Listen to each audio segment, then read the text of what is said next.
শাবান মাস হলো রমজানের প্রস্তুতির মাস, রোজার জন্য প্রস্তুতি নেওয়ার মাস হলো শাবান মাস।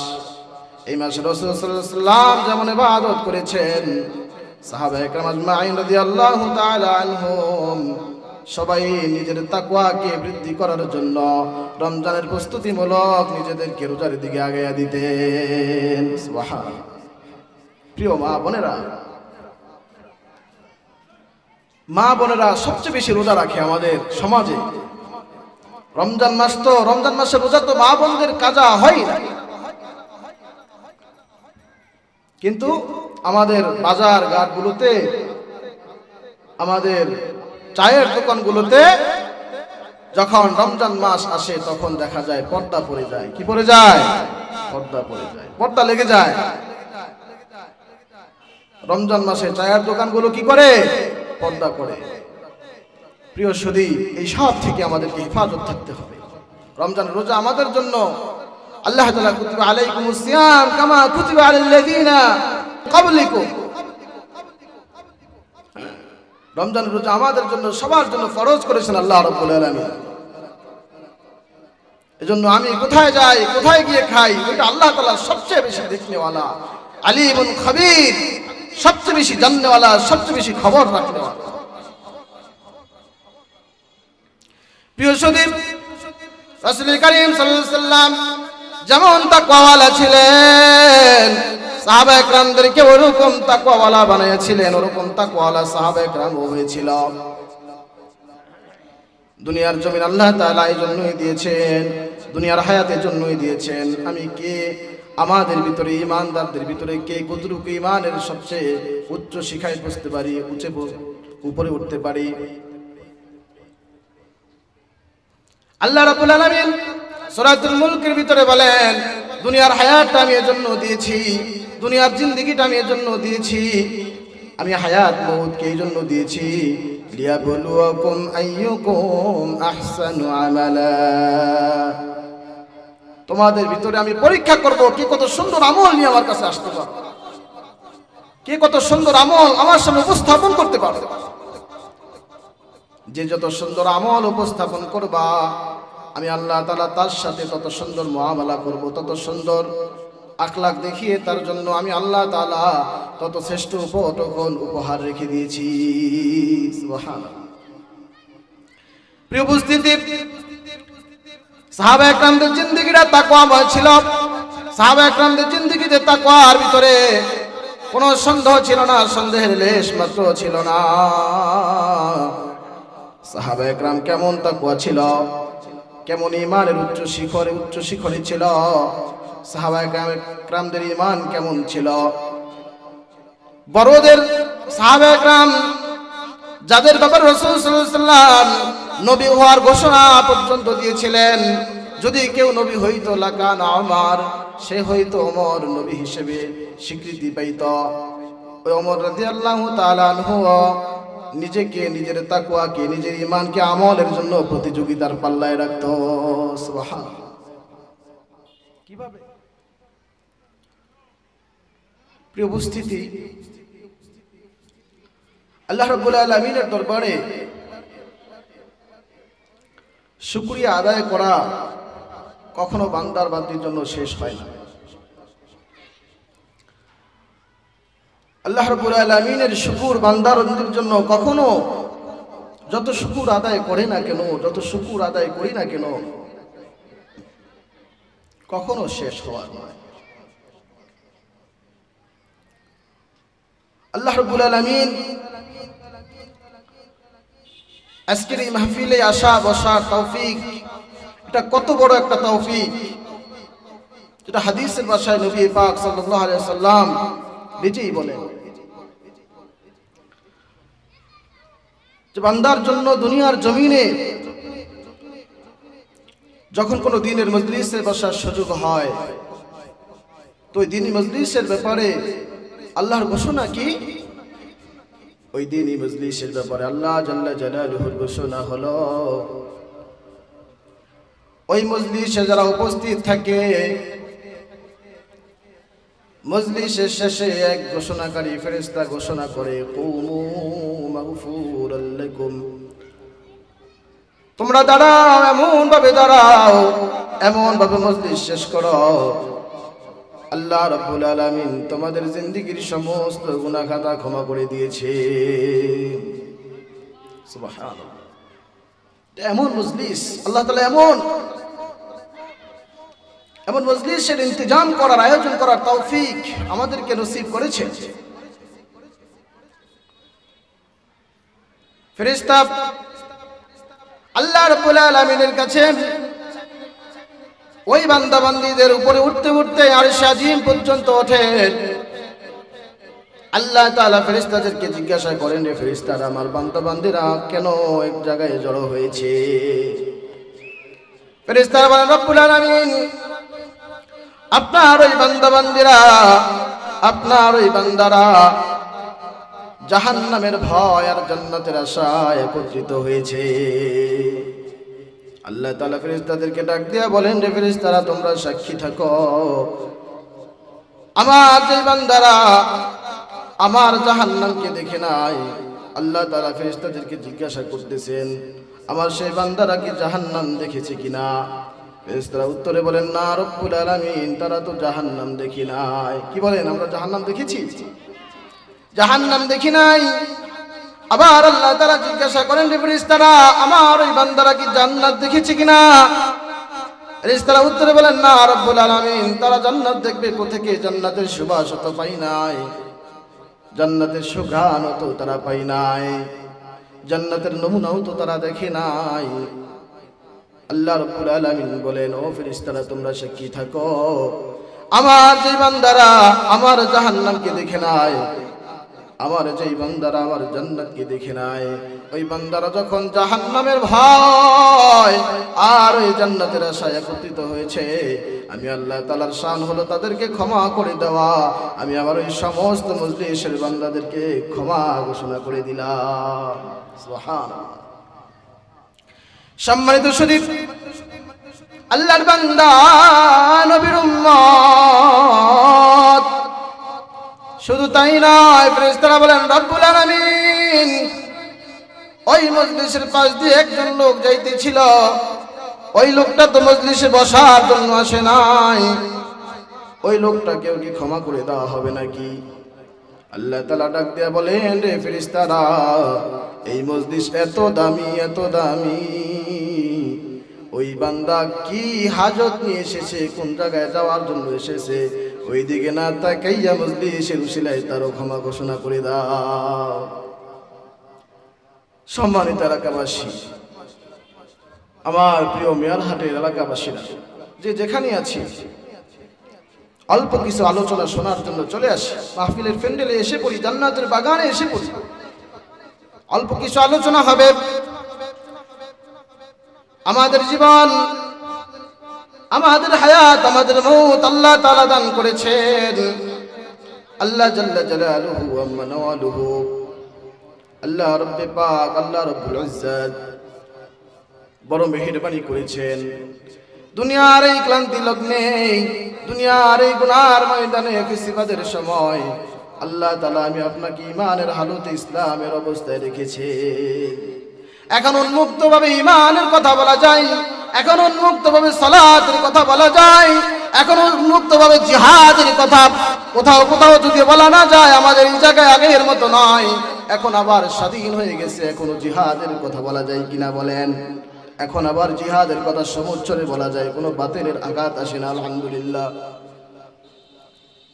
তো সেই শুকরাতান স্বরূপ হলেও অল্প সময়ের জন্য জীবনের ঈমানের তরতাজার জন্য, জাদ্দিদু ঈমানুকুম, নিজের ঈমানকে নবায়ন করার জন্য, নিজের ঈমানকে তাজা করার জন্য চলে আসি মাহফিলের প্যান্ডেলের ভিতরে অল্প সময়ের জন্য।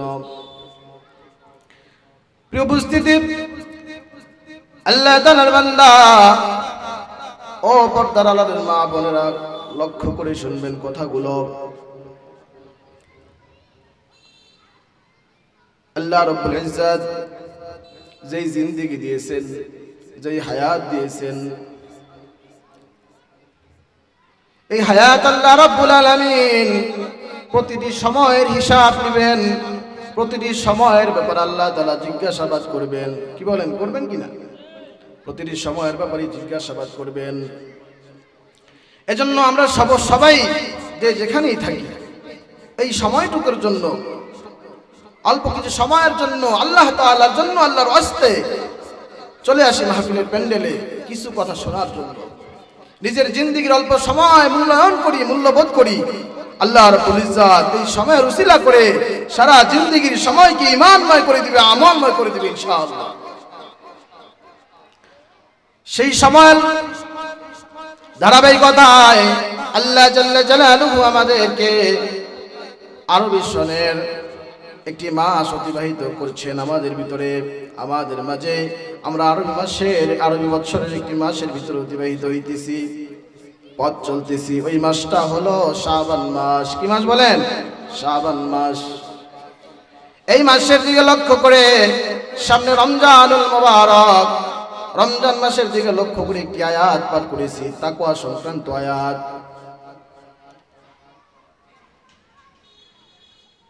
তাকওয়া সংক্রান্ত বিষয়ে, তাকওয়ার বিষয়ে কিছু আলোচনা, আলোকপাত করার চেষ্টা করব।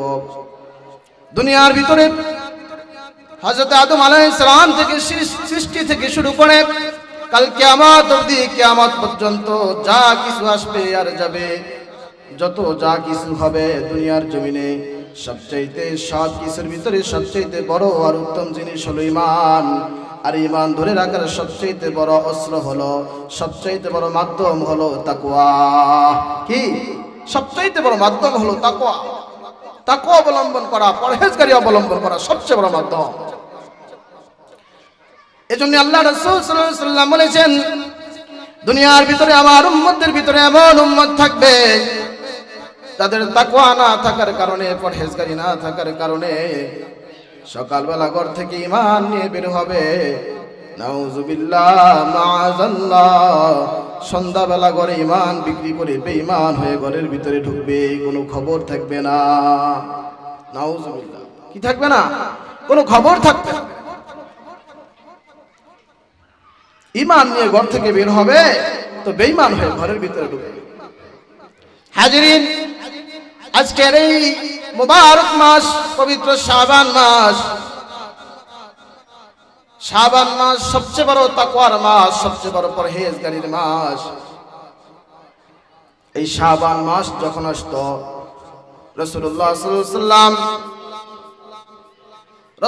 আলাইহি ওয়াসাল্লামের জীবনী তালাশ করলে দেখা যায়, পবিত্র জীবন থেকে, পবিত্র জীবনের জন্ম থেকে রাসূলের ওফাত পর্যন্ত প্রতিটি সময়, প্রতিটি মুহূর্তেই শিক্ষণীয়, প্রতিটি বিষয়ই উম্মতের জন্য পথ প্রদর্শনীয়।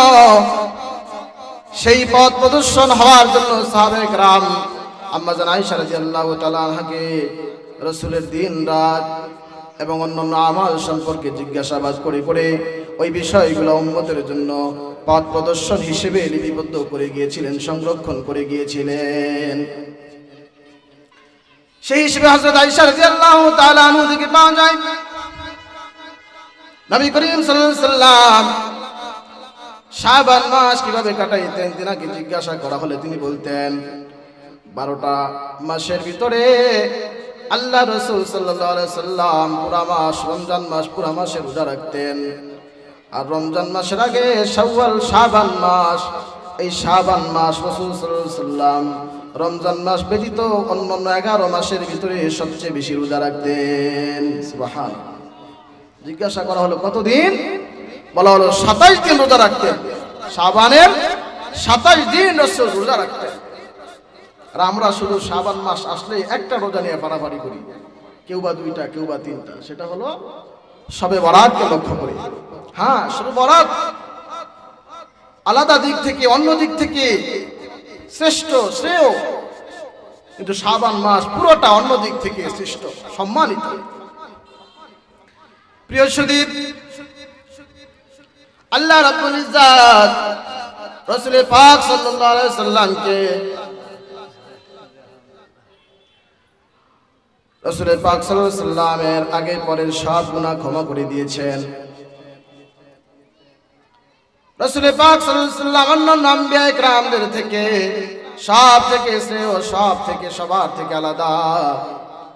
রাসূল পাক সাল্লাল্লাহু আলাইহি ওয়াসাল্লামের পরে আল্লাহ তাআলার জন্য নিজের প্রাণকে, নিজের ঈমানকে, নিজের সবকিছুকে নিবেদিত প্রাণ করে দিয়েছেন। সুবহানাল্লাহ। হযরত ওমর রাদিয়াল্লাহু তাআলা আনহু আর হযরত আবু বকর সিদ্দিক রাদিয়াল্লাহু তাআলা আনহু দুজনের ব্যাপারে আল্লাহ রাব্বুল আলামিন আল্লাহ তাআলার পক্ষ থেকে আল্লাহর হাবিব সাল্লাল্লাহু আলাইহি সাল্লাম জান্নাতের সুসংবাদ দিয়েছিলেন। দুজনের ব্যাপারে কি দিয়েছিলেন? জান্নাতের সুসংবাদ দিয়েছিলেন। আশারা মুবাশশারা এমন 10 জন সাহাবীর ব্যাপারে আল্লাহ জাল্লা জালালুহু নিজে রাসূলকে সার্টিফিকেট দিয়েছিলেন যে ওনারা সবাই জান্নাতি, নিশ্চিত জান্নাতি, কনফার্ম জান্নাতি, কোনো সন্দেহের লেশ মাত্রাও নাই। সুবহানাল্লাহ। কনফার্ম জান্নাতি হওয়া সত্ত্বেও নিজেদের তাকওয়ার পিছনে, তাকওয়ার প্রতিযোগিতায় নিজেদেরকে এমন ভাবে রাখতেন, আমলের লোভ নিজেদের ভিতরে এমন ছিল, এমন ভাবে আমলের দিকে নিজেদেরকে প্রতিযোগী হিসেবে রাখতেন। কেমন ভাবে রাখতেন দেখেন। আবু বকর সিদ্দিক রাদিয়াল্লাহু তাআলা আনহুর ব্যাপারে কি বলবো? রাওয়ায়াতে আসছে সমস্ত উম্মতের আমল যদি এক পাল্লায় রাখা হয়, আউয়াল টু আখির নবী মুহাম্মদ রাসূলুল্লাহ সাল্লাল্লাহু আলাইহি ওয়াসাল্লামের সাহাবাদের পরের সময় থেকে নিয়ে উম্মত থেকে নিয়ে রাসূলের উম্মত থেকে নিয়ে কিয়ামত পর্যন্ত যত উম্মত আসবে সমস্ত উম্মতের আমল যদি এক পাল্লায় রাখা হয়, আর হযরত আবু বকর সিদ্দিক রাদিয়াল্লাহু তাআলা আনহুর আমল যদি এক পাল্লায় রাখা হয়, আবু বকর সিদ্দিক রাদিয়াল্লাহু তাআলা আনহুর আমলনামা ভারী হবে। সুবহানাল্লাহ। এরপরও তাকওয়ার প্রতিযোগিতা কেমন ছিল রে মুসলমান?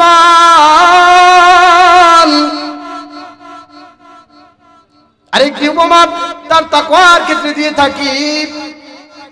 আম্মা জান আয়েশা সিদ্দিকা রাদিয়াল্লাহু তাআলা আনহা রাসূল করিম সাল্লাল্লাহু আলাইহি ওয়াসাল্লামকে একদিন জিজ্ঞাসা করলেন, ও হাবিবাল্লাহ, ইয়া রাসূলুল্লাহ, আপনার উম্মতের মধ্যে সবচেয়ে শ্রেষ্ঠ কোনো ব্যক্তি আছে কিনা? আপনার উম্মতের ভিতরে সবচেয়ে আমলের দিকে সবচেয়ে ঊর্ধ্বে এমন কেউ আছে? আম্মা যেন জানতেন যে আর কে হবে আমার পিতা আবু বকর ছাড়া। তিনি নিজেও কি করতেন? মনে মনে ভাবতেছেন, জানতেন। রাসূল ওই জিনিসটা বুঝছে। রাসূল বুঝতে পারছে যে আয়েশা কোন দিকে ভ্রুক্ষেপ করে, কোন দিক লক্ষ্য করে প্রশ্ন ছুড়ে দিছে। আল্লাহ রাসূল সাল্লাল্লাহু আলাইহি ওয়াসাল্লাম বলেন, ও আয়েশা, আমি তোমাকে কি উত্তর দিব বলো? তুমি নিজেই তো জানো। ও আয়েশা, ওই যে আকাশের নক্ষত্রগুলোর দিকে তাকাও। তোমার আবু বকরের, তোমার পিতা আবু বকরের আমল সমস্ত উম্মতের ভিতর অন্যদের আমলের কথা কি বলবো? তোমার পিতা আবু বকরের আমলের কথা যদি বলি, আকাশের নক্ষত্রের দিকে তাকাও, আকাশের নক্ষত্রের চাইতেও বেশি আমল নামায় আমল তোমার পিতার রয়েছে। সুবহানাল্লাহ। হ্যাঁ, তোমার পিতার আরেকটা সম্পর্ক আমার সাথে আছে, মাইয়াতের সম্পর্ক, অর্থাৎ সাথের সম্পর্ক, পরের সম্পর্ক না। কিসের সম্পর্ক? সাথের সম্পর্ক। কি সেই সাথের সম্পর্ক? হুজুর সাল্লাল্লাহু আলাইহি ওয়াসাল্লাম যখন হিজরত করতেছিলেন, হিজরতের সাথী ছিল কে বলেন? হিজরতের সাথী ছিল হযরত আবু বকর সিদ্দিক রাদিয়াল্লাহু তাআলা আনহু। ওই সূর গুহার ভিতরে যখন দুইজন মিলে ছিল, সূর গুহার একটু উদাহরণ দিয়ে একটু কথা আলোচনায় বলি। সূর গুহার ভিতরে রাসূল আবু বকর সিদ্দিক রাদিয়াল্লাহু তাআলা আনহুকে নিয়ে সাথী হিসেবে আবু বকর সিদ্দিক রাদিয়াল্লাহু তাআলা আনহুকে নিয়ে রাসূল যখন সূর গুহায় ছিলেন, সকলেরই জানা সেখানে কাফেরদের কদম সূর গুহার সামনে পর্যন্ত পড়েছিল। আবু বকর সিদ্দিক রাদিয়াল্লাহু তাআলা আনহুর উপরে রাসূল মাথা রেখে ঘুমাইতেছিলেন। আবু বকর সিদ্দিক রাদিয়াল্লাহু তাআলা আনহু দেখতেছে কাফেরদের দল ওই গুহার দিকেই আসতেছে, পাহাড়ের ওই গুহার দিকেই আসতেছে। আস্তে আস্তে আস্তে আস্তে পায়ের কদমের পায়ের আওয়াজ আবু বকর সিদ্দিক রাদিয়াল্লাহু তাআলা আনহুর কানে এমন ভাবে পৌঁছতেছে যেন গর্তের কাছেই এসে পড়েছে, গুহার কাছেই এসে পড়েছে। আবু বকর সিদ্দিক রাদিয়াল্লাহু তাআলা আনহু রাওয়ায়াতে আসে, শুধু কি গুহার কাছাকাছি এমনটা নয়, আমি রাসূলকে ডাক দিয়ে বলেছিলাম, রাসূলুল্লাহ গো। ও রাসূল, আমার না খুব ভয় হচ্ছে, আমাকে নিয়ে তো ভয় নাই। সৈয়দুল আম্বিয়া, সৈয়দুল কায়নাত, সরকার দো আলম, শফিয়ে মুজনিবিন, জিদের গুশায়ে আমেনা, তাজদার মদিনা, নবী আলম, ও নবী, আপনি মুহাম্মদুর রাসূলুল্লাহ সাল্লাল্লাহু আলাইহি ওয়াসাল্লামকে নিয়ে তো খুব ভয় হচ্ছে। ওই যে কাফেরের পায়ের কদম গুহার সামনে দেখা যাচ্ছে। ও রাসূল, আমার ভয় হয় কখন জানি আমাকে ধরে ফেললো। আল্লাহ রাসূল সাল্লাল্লাহু আলাইহি ওয়াসাল্লামের সাথে আবু বকর যখন কথা বলতেছিল, আল্লাহ তাআলা শত শত আয়াত নাযিল করেছিল, ইন্নাল্লাহা মা'ানা। ও আবু বকর, আল্লাহ তাআলা তোমার আমার সাথে আছে, কিসের ভয় পাও? সুবহানাল্লাহ। কে সাথে আছে? আল্লাহর সাথে আছে। আবু বকর, আল্লাহ আমার সাথে নাই, আল্লাহ মা'ানা বলেছে, জমা উল্লেখ করেছে, আল্লাহ তুমি আমি দুজনের সাথেই রয়েছে। কিসের ভয় পায়? আবু বকর রাদিয়াল্লাহু তাআলা আনহুর সাথে হলো মাইয়াত, সাথের সম্পর্ক, আর ওমর রাদিয়াল্লাহু তাআলা আনহুর সাথে বাদিয়াত, অর্থাৎ মান কানা নবিয়ান বাদি লাকানা ওমর। রাসূল বলেছেন, আমার পরে যদি কেউ নবী হওয়ার সম্ভাবনা থাকতো তাহলে সে হয়তো ওমর। সুবহানাল্লাহ। তাহলে ওমরের সম্পর্ক রাসূলের সাথে পরের সম্পর্ক, আর আবু বকরের সম্পর্ক রাসূলের সাথে সাথের সম্পর্ক। কেন? ওই যে সূর গুহা একসাথে ছিল, আল্লাহ তাআলা নিজেই রাসূলের সাথে আবু বকরের সাথে তিনজনকে মিলায়া বলেছে আমরা তিনজন এক। সুবহানাল্লাহ। আল্লাহ তাআলার বান্দা নবীর উম্মত গো, আবু বকর সিদ্দিক রাদিয়াল্লাহু তাআলা আনহুর এই আমলের হালাত, ওমর রাদিয়াল্লাহু তাআলা আনহুর তাকওয়ার এই অবস্থা, এরপরে উভয়ের ভয় এমন। আবু বকর সিদ্দিক রাদিয়াল্লাহু তাআলা আনহুর ভয় কেমন ছিল তাকওয়া নিয়ে? আবু বকর সিদ্দিক রাদিয়াল্লাহু তাআলা আনহুর জাহান্নাম নিয়ে ভয় কেমন ছিল গো? আবু বকর সিদ্দিক রাদিয়াল্লাহু তাআলা আনহু জঙ্গলায় চলে যেতেন তাকওয়ার ভয় নিয়ে, আল্লাহর ভয় নিয়ে, আল্লাহর ভয় ভিতরে জাগরণ করে জঙ্গলে চলে যেতেন। আর গাছকে বলতেন, গাছ দিকে লক্ষ্য করে বলতেন, গাছের পাতার দিকে লক্ষ্য করে বলতেন, ইয়া লাইতানি কুনতু ওয়ারাকা, ইয়া লাইতানি কুনতু শাজারা। ও গাছের পাতা, তুমি তো সব সুখে আছো, বাতাস আসলে দোল খাও, খুব শান্তি সুখে বসবাস করতেছো, মাখলুক হিসেবে বসবাস করতেছো, প্রাণী তোমাকে খেয়ে ফেলে তোমার কোনো পেরেশানি নাই, কোনো বিচার নাই, কোনো টেনশন নাই। ও গাছের পাতা লক্ষ্য করে শোনো, ও গাছ, ও আবু বকর লক্ষ্য করে শোনো, আমি আবু বকরের তো বড় টেনশন রয়েছে, আমি আবু বকরের তো বড় পেরেশানি রয়েছে।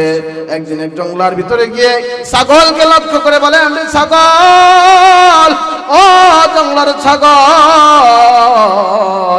তুমি তো বড়ই সুখে রয়েছ, শান্তি রয়েছ, দুনিয়ার ভিতরে বিচরণ করো, আল্লাহর জমিনে স্বাধীনভাবে বিচরণ করো, কোনো পেরেশানি নাই, কোনো টেনশন নাই। আল্লাহ দেওয়া, আল্লাহর সৃষ্টি মাখলুক গাছের পাতা খেয়ে দুনিয়ার জমিনে জীবন যাপন করো। আমরা মাখলুক তোমাদেরকে বক্ষণ করে আল্লাহ তাআলার শুকর আদায় করি। ও জঙ্গলার ছাগল, বড় আফসোস, বড় আফসোস আবু বকরের জন্য। ইয়া লাইতানি কুনতু ওয়ারাকা, হায় হায়, আমি কেন আবু বকর মানুষ জন্মাইলাম?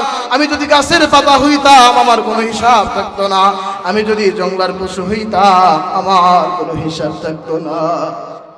আবু বকরের পেরেশানি, আবু বকর সিদ্দিক রাদিয়াল্লাহু তাআলা আনহু ঈমানের পেরেশানি, তাকওয়ার পেরেশানি। আল্লাহ তাআলা কোরআনে বলেছেন, ইয়া আইয়ুহাল্লাযীনা আমানুত্তাকুল্লাহা হাক্কা তুকাতিহি ওয়া লা তামুতুন্না ইল্লা ওয়া আনতুম মুসলিমুন। হে ঈমানদারগণ, আল্লাহ তাআলার তাকওয়া অবলম্বন করো, পরহেজগারি অবলম্বন করো, পরহেজগারি অবলম্বন করো, তাকওয়া অবলম্বন করো। হাক্কা তুকাতি, তাকওয়া অবলম্বন করার মতো তাকওয়া অবলম্বন করো। আল্লাহ তাআলাকে ভয় করার মতো ভয় করো। এমন ভয় আল্লাহ তাআলাকে করো না, আল্লাহ তাআলা তো ক্ষমাই করে দিবে। আরো সুদ খাই, নাউজুবিল্লাহ। কি আল্লাহ তাআলা ক্ষমা করে দিবে, তাই কি খায়? ইচ্ছে মতো সুদ খায়, জানে আল্লাহ তাআলা কি করবে? ক্ষমা করবে। আল্লাহ তাআলা ক্ষমা করবে, নাউজুবিল্লাহ, তাই সুদ খায়। আল্লাহ তাআলা ক্ষমা করবেন, তাই নাউজুবিল্লাহ ঘুষ খায়। আল্লাহ তাআলা ক্ষমা করবেন, তাই নাউজুবিল্লাহ রমজান মাসে রোজা রাখে না। আল্লাহ তাআলা ক্ষমা করবেন এইটা ভেবে ভেবে দুনিয়ার যত অপকর্ম রয়েছে, দুনিয়ার যত অশ্লীল কাজ রয়েছে, সব কিছুর ভিতরে নিজেকে মিটিয়ে দেওয়া, নিজেকে সব কিছুর সাথে লেলিয়ে দেওয়া দুনিয়ার সৃষ্টির ভিতরে সবচেয়ে বড় নাফরমানি আর সবচেয়ে বড় বোকামি। ঠিক কিনা বলে? এটা কেমন জানি ওই রকম হইল যে আমি আমার সন্তানকে বললাম, যাও তুমি যদি ওই অপরাধটা করো তাহলে তোমাকে ক্ষমা করে দিবে। তাই কি সন্তানের জন্য অপরাধটা করা ঠিক হবে? বলেন, ঠিক হবে না। হ্যাঁ, আমার আল্লাহ তো কারীম, আমার আল্লাহ তো দয়াময়, আমার আল্লাহ তো কারীম, এত রহমান, এত বড় রহিম। আমি এইটা ভেবে ভেবে এত নাফরমানি করার পরেও আমার আল্লাহ কুরআনুল কারীমের ভিতরে ডাক দেয়, ইয়া আইয়ুহাল্লাযীনা আমানুত্তাকুল্লাহ। এরপরে তোমাকে ডাকি আসো আসো, তাকওয়া অবলম্বন করো। অন্য জায়গায় বলে কুল ইয়া ইবাদিয়াল্লাযীনা আসরাফু আলা আনফুসিহিম লা তাকনাতু মির রাহমাতিল্লাহ। ও বান্দা, ও আমার বান্দা বান্দিরা, নিজের নফসের উপরে বড় জুলুম করেছ, নিজের নফসের উপরে ইসরাফ করেছ, বড় জুলুম করেছ, নিজের নফসের আত্মার উপরে বড় জুলুম করে শেষ করে দিয়েছ।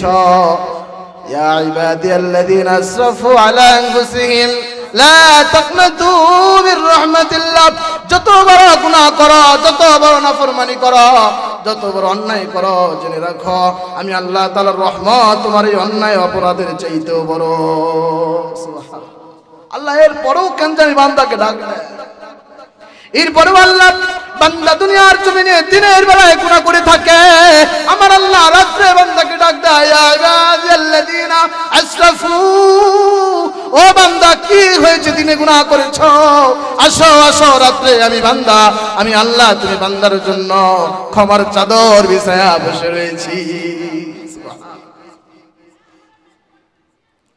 ও মিয়ার হাটের জনগণ বন্ধুরা, আমার প্রিয় ভাই বোনেরা, ও যুবক ভাইরা, কথাগুলো লক্ষ্য করে শোনো।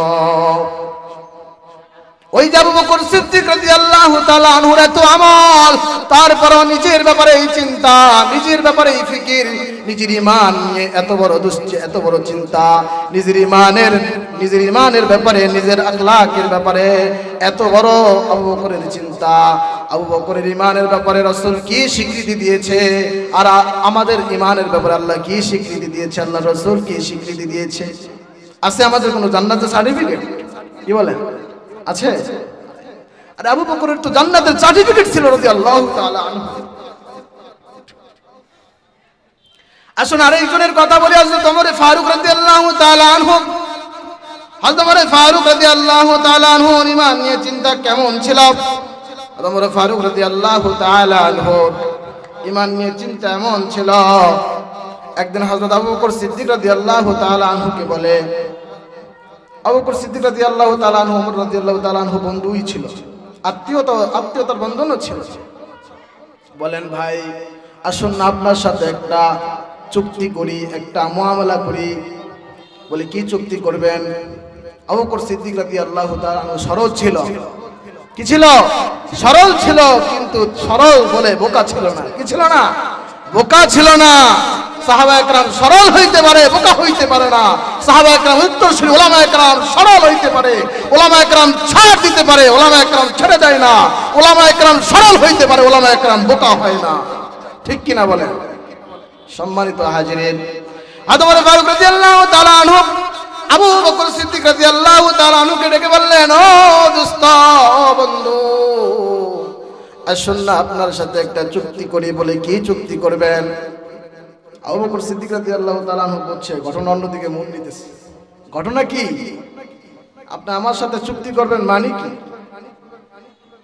আপনার ব্যাপারে তো রাসূলের অনেক বড় ঘোষণা আছে, এরপর আপনি আমার সাথে চুক্তি করতে চান, আমার সাথে মুআমালা করতে চান। কি সেই মুআমালা? ও মুসলমান ইমানদার আল্লাহর গোলাম, ও যুবক ভাইয়েরা লক্ষ্য করে শোনো, দুজনের ইমানের ব্যাপারে কোনো সন্দেহ আছেনি? আছে কোনো সন্দেহ? আবু বকর সিদ্দিক রাদিয়াল্লাহু তাআলা আনহু খোলাফায়ে রাশিদার একজন প্রথম। আবু বকর সিদ্দিক রাদিয়াল্লাহু তাআলা আনহুর খলিফা হওয়ার উপরে কোনো সন্দেহ নাই। ওমর ফারুক রাদিয়াল্লাহু তাআলা আনহুর ব্যাপারে সকলেই তো জানি, যার ইনসাফ এমন ছিল, যার ন্যায় নিষ্ঠা এমন ছিল, জনগণের উপরে এমন সদয় ছিল, এমন জনগণের উপরে আখলাক আদবওয়ালা ছিল, এমন ইনসাফ চালু করেছিল, যে ইনসাফের ফলশ্রুতিতে, যে ইনসাফের ওসাইলে সমুদ্রের জঙ্গলার ভিতরে বাঘ, সিংহ, হরিণ, ছাগল, ভেড়া একসাথে পানি পান করত, কারো উপরে কেউ জুলুম করত না। সুবহানাল্লাহ। আরে সে আবু বকর আবার চুক্তি করতে চায়। কি চুক্তি বলতেছেন? ও আবু বকর সিদ্দিক রাদিয়াল্লাহু তাআলা আনহু,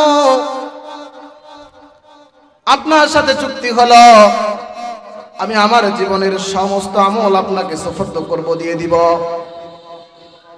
সমস্ত আমল তো দিবেন, নিবেন কি আমার থেকে?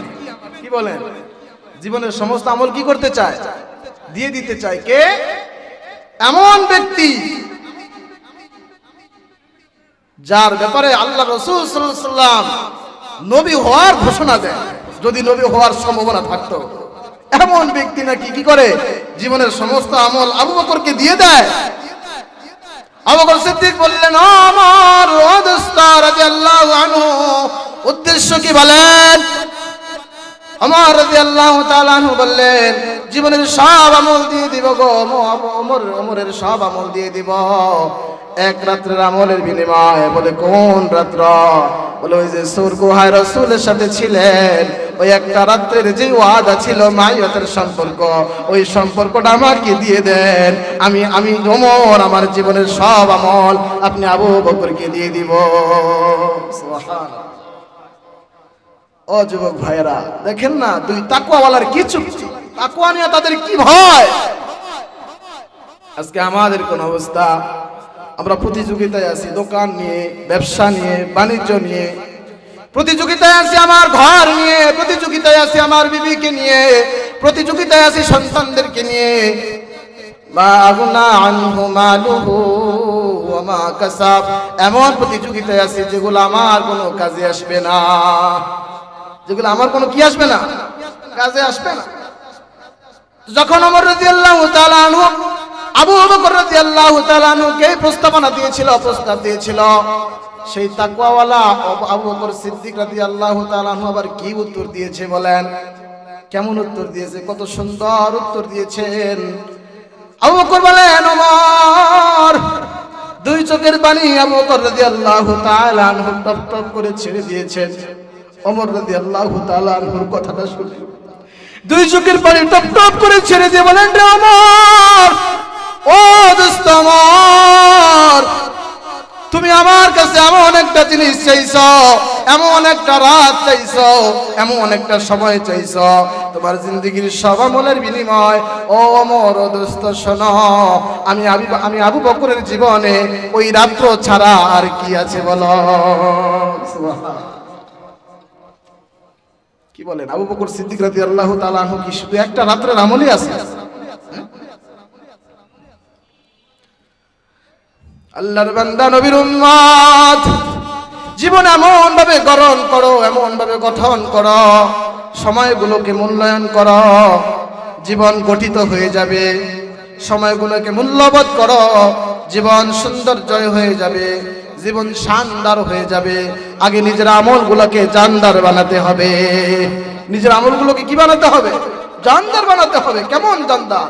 ওই যে আবু বকর রাদিয়াল্লাহু তাআলা আনহু, ওই যে ওমর রাদিয়াল্লাহু তাআলা আনহু যেমন করে নিজের আমলকে জানদার বানিয়েছেন, যেমন করে ভয় কাতরিয়েছেন, আবার আশায় আশান্বিত হয়েছেন, যেমন করে ওমর রাদিয়াল্লাহু তাআলা আনহু বলেছিলেন, আয় হায় গো আমার তো খুব ভয় হয়, না জানি আল্লাহ তাআলা যদি কিয়ামতের দিন ঘোষণা করে দেয়, ও হাসরবাসীরা, তোমাদের ভিতরে মাত্র একজন জাহান্নামে যাবে আর সব জান্নাতে যাবে। আমি ওমরের বড়ই ভয় হয়, না জানি আমি ওমরকে আল্লাহ তাআলা জাহান্নামী বানায়া দেয়। কত আমল, তাকওয়ার কত শীর্ষে তাদের স্থান, তারপরেও নিজের ব্যাপারে কেমন ভয়, আবার কেমন আশা। আবার আশা করতেছে, ও এলাকাবাসী, ও ওমর শোনো,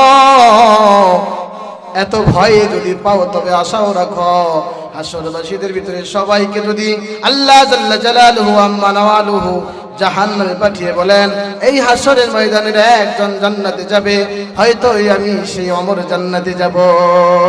সুবহানাল্লাহ। বলতেছিলাম, এইজন্য আল্লাহ রাব্বুল আলামিন তারা যেমন করে নিজের জীবনকে তাকওয়ার পিছনে লাগিয়েছিলেন, নিজের জীবনকে ঈমানের পিছনে ছুটিয়েছিলেন, নিজের আমলগুলা সুন্দর বানানোর জন্য, সুন্দরভাবে গঠন করার জন্য, নিজের জীবনকে জান্নাতি বানানোর জন্য, জান্নাতের পথে রাহনুমাই হওয়ার জন্য যেমন ভাবে মেহনত করেছিলেন, আল্লাহ তাআলাও ওই রকম ভাবে ঘোষণাও দিয়েছিলেন, ওয়াস-সাবিকুনাল আউয়ালুনা মিনাল মুহাজিরিন ওয়াল আনসার ওয়াল্লাযীনা ইত্তাবাউহুম বিইহসান রাদিয়াল্লাহু আনহুম ওয়া রাদু আনহু। সুবহানাল্লাহ। আমার আল্লাহ তাআলা তাদের ঈমানের মেহনতকে পছন্দ করে, তাদের দিন বিজয়ের যুদ্ধ জিহাদগুলোকে পছন্দ করে, আমার আল্লাহ তাআলা ওই সাহাবীদের আমলগুলো পছন্দ করে, সাহাবীদের আখলাকের উপর সন্তুষ্ট হয়ে আল্লাহ তাআলা বলেন, আনসার এবং মুহাজির সাহাবাদের ভিতরে দুইটা দল ছিল। কয়টা দল ছিল? দুইটা জামাত ছিল। হয়তো কেউ দিনের জন্য আনসার হয়েছেন, নসরত করেছেন, নয়তো কেউ দিনের জন্য হিজরত করেছেন, হয়তো হিজরত করে মুহাজির বনেছেন, নয়তো মুহাজিরদেরকে সাহায্য সহযোগিতা করেন আনসার বলেছেন। আনসার আর মুহাজির এই দুই জামাত ছিল।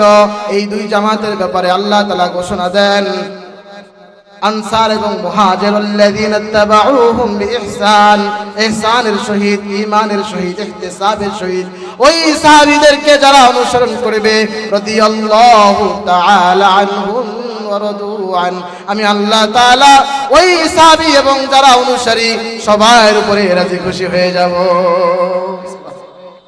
সাহাবীদের উপর আমি সন্তুষ্ট, রাজি। ওয়া রাদু আন, শুধু আমি তো সন্তুষ্ট এমনটা না, তাদের মতো বান্দা পেয়ে, তাদের মতো ঈমানদার পেয়ে, তাদের মতো তাকওয়াওয়ালা পেয়ে আমি আল্লাহ তাদের উপর সন্তুষ্ট। ওয়ারদুয়ান, তারা আমি আল্লাহ তাআলার মতো রব পেয়ে, আমি আল্লাহ তাআলার মতো রহমান পেয়ে, আমি আল্লাহ তাআলার মতো করিম পেয়ে, আমি আল্লাহ তাআলার মতো রহিম পেয়ে আমার ওই সাহাবায়ে কেরাম যারা অনুসরণ করে তারাও আমার উপর সন্তুষ্ট। এজন্য আসুন, নিজের যে সময় আল্লাহ তাআলা দিয়েছে, সময়গুলোর ভিতরে আল্লাহ তাআলা পার্ট বাই পার্ট ভাগ করে দিয়েছে। মাগফিরাতের জন্য, ক্ষমা ঘোষণার জন্য আল্লাহ তাআলা কিছু সময় নির্বাচিত করেছেন। আমি গুনাহগারদের জন্য, আমরা গুনাহগারদের জন্য কিছু সময় আল্লাহ তাআলা নির্বাচন করেছেন। তার মধ্যে অন্যতম সময় হলো শাবান মাস, অন্যতম সময় হলো শাবান মাস। আল্লাহ তাআলা আম ক্ষমা ঘোষণা করেন। কি ঘোষণা করেন? আম ক্ষমা ঘোষণা করেন, ব্যাপকভাবে ক্ষমা ঘোষণা করেন। ইল্লা রাজুলান, কিন্তু দুই ব্যক্তি ব্যতীত। কয় ব্যক্তি? এই মাসে একটি রাত রয়েছে সামনে আমাদের আসতেছে, শবে বরাত, একটি রাত আসতেছে। কি রাত? ভুলে গেছেন? মনে রাখতেই হবে। হ্যাঁ, এই জন্য মনে রাখবো না যে সিন্নি আর জিলাপি খাবো, এই জন্য না। সিন্নি আর জিলাপি খাওয়ার জন্য নয় রে মুসলমান। শবে বরাত আল্লাহ তাআলা দিয়েছেন মাগফিরাতের জন্য। কিসের জন্য? মাগফিরাতের জন্য, নিজের ঈমানকে নুবাইয়ান করার জন্য, নিজের ঈমানকে, আখলাককে সুজ্জীবিত, সৌন্দর্য করার জন্য বরাতের রাত্র দিয়েছে। যে রাত্রের ব্যাপারে রাসূল নিজে বলেন, রাসূল আম্মা জান আয়েশা সিদ্দিকা রাদিয়াল্লাহু তাআলা আনহা থেকে রওয়ায়াত আসতেছে রাসূল এক রাতে লম্বা সিজদা করতেছেন, সিজদার ভিতরে পড়ে আছেন, আর ওঠে না, সিজদার ভিতরে পড়ে আছে। আম্মা জান মনে করতেছে আমার তো ভয় হয় না জানি রাসূল দুনিয়ার জমিন থেকে চলে গেল, মাআযাল্লাহ। আম্মা জান রাসূলের ওফাতের চিন্তা করে মনে করতেছে হয়তো সিজদার ভিতরে আল্লাহ তাআলা নিয়ে গেছেন, এজন্য রাসূলের